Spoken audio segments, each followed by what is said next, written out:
Good morning, everyone, and welcome to IDBI Capital Markets Morning Podcast, where we share our views for Nifty, Bank Nifty, and some sector-specific highlights. Now, if we look at the rollover figures, yesterday the rollovers were in line for both Nifty as well as Bank Nifty. Both were in line with its 3 months averages. If you look at Nifty, then Nifty rollovers were at around 80% and Bank Nifty rollovers were near 85%.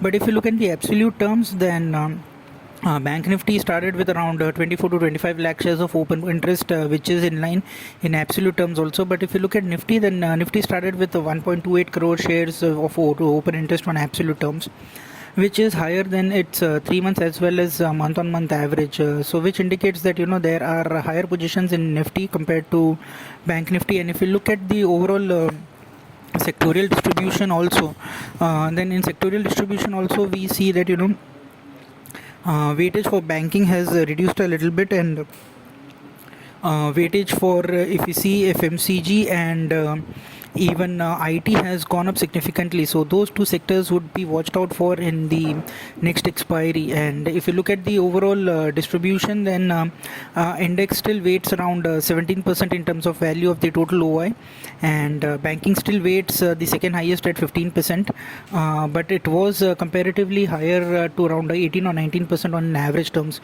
So in that way it has reduced. IT has a weightage of 9%, which is up by around 3 to 4%, and FMCG weight is at around 7%, which is also up by around 2.5%. So that would be an interesting thing to see how IT and FMCG perform. Another interesting weightage addition has happened is in the pharma sector, but this sector has been a little bit of an turbulent stock specific movement, so that would be interesting to see how the overall stock specific action happens in pharma space. If you look at the FII data, then FII data still remains on the negative side. FII in 1598 crores was selling was seen by them in the cash market, and DIIs have bought worth 2906 crores. In the FNO space, index futures they have sold worth 626 crores, and stock futures they have bought worth 2020 crores. So as a standard disclosure, investments are subject to market risk, so please read the offer document carefully before investing, and thank you for listening in.